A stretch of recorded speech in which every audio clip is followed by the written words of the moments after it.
In 1648, there was a revolution in England, and they overthrew Charles I, and he was executed, and the Puritans took over in England.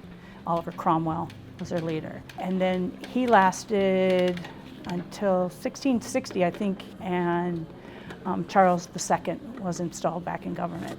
This made the Puritans in Connecticut very nervous because their government was set up with no authorization from the Crown. They operated under the laws of God. The General Assembly in Connecticut decided that they were going to petition the king for a charter to codify the laws that they had.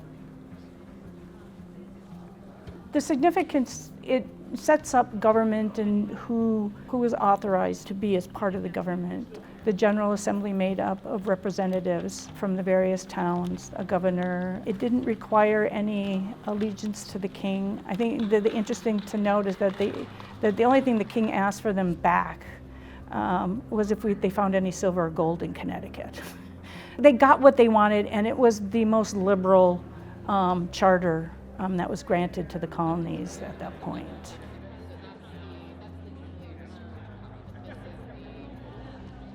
After Charles died and James came in, the decision was made to consolidate, and all the New England colonies were notified by the king that they had to turn over their charters to them. I need to say that they sent over 2 copies of the charter. The second one is just like a certified copy based on the written record. This is not the one that was taken from the tavern and put in the tree. We have 53,000 cubic feet of records in the state archives. And because the charter had not had any work done on it since the 1970s, it had been on continuous display. Even before it came here, it had been faded. At one point, one of the clerks in the Secretary of State's office re-inked it, and it had been hanging, and they're skins, and they can sag. The 3 sheets were glued together by the Secretary of State's office sometime in the late 1800s, and it had a fabric bag. All the things we would never do to a document like that. Obviously, this is a really important document. It's a really big document. It has a lot of considerations. There's actually a very nuanced difference between the term restoration and conservation. Restoration is kind of an older way of thinking of things where you were restoring an item to what it absolutely originally looked like. Conservation, especially since the mid-1900s, 1950s onward, has been a more focus on the stabilization of the objects so that it lasts for the community in the future. It's not necessarily about making it pretty. It's on display today, but the State Library is going to put it away, so it's going to remain in the dark. It's getting some very well-deserved rest.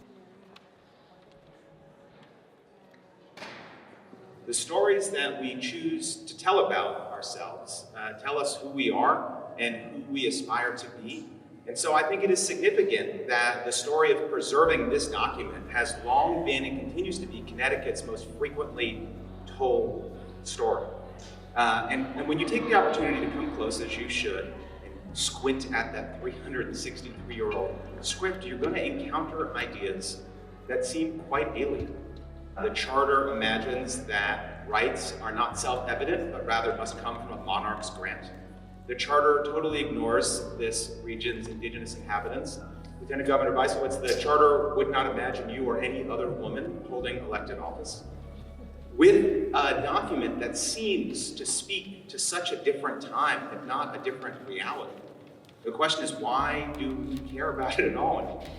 The charter reminds me that these fundamental questions about who is a citizen and what rights are they entitled to, and who should decide, and how should we decide?